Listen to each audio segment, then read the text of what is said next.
Kejaksaan Agung fokus untuk memeriksa Joko Chandra dalam kasus dugaan suap Jaksa Pinangki. Iya, banyak sekali ya perkembangan-perkembangan ini. Jaksa Agung Muda Bidang Tindak Pidana Khusus Kejaksaan Agung memeriksa tersangka Joko Chandra dalam kasus dugaan suap Jaksa Pinangki Sirna Malasari. Ya, menurut kuasa hukum Joko Chandra, Jaksa Pinangki mengatakan memiliki jaringan untuk menyelesaikan perkara hukum Joko Chandra di Mahkamah Agung. Pemeriksaan terhadap tersangka Joko Chandra berlangsung hingga Senin malam. Menurut kuasa hukum Joko Chandra, Jaksa Pinangki mengatakan memiliki jaringan untuk menyelesaikan perkara hukum Joko Chandra di Mahkamah Agung. Mereka yang dapat mengurus itu adalah Andi Irfan dan Anita Kolopaking yang akhirnya menjadi kuasa hukum Joko Chandra. Keduanya kini telah ditahan oleh Bareskrim Polri dalam kasus pemalsuan surat jalan Joko Chandra. Pemeriksaan awal-awal aja kan semenjak kemarin baru ditingkatkan menjadi tersangka. Ya kan baru pemeriksaan awal sebagai tersangka. Iya. Pak, selain Jamintel siapa lagi sih Pak pernah ditelepon sama Pak Joko waktu itu?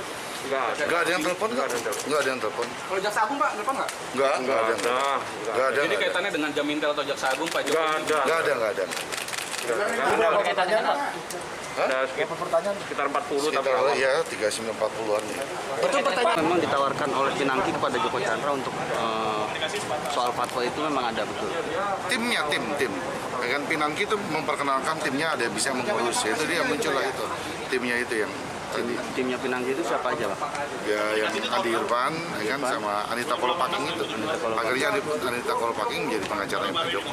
Mereka mengatakan kepada Pak Joko mereka mempunyai network, ya kan, untuk menyelesaikan masalahnya Pak Joko ini.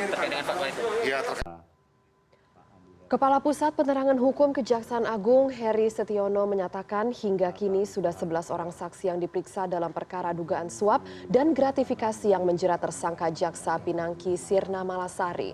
Selain Joko Chandra, tim penyidik juga telah meminta keterangan 7 orang dari pihak swasta terkait perjalanannya ke luar negeri serta 2 orang lain yaitu sopir pribadi Pinangki dan pengacara Anita Kolopaking. Terhadap oknum jaksa PSM disangka melakukan tindak pidana korupsi sebagaimana diatur dalam pasal 5 ayat 2 Undang-Undang Pemberantasan Tindak Pidana Korupsi dan tidak menutup kemungkinan tentu nanti akan dikejar follow the money-nya, kemana larinya uang itu.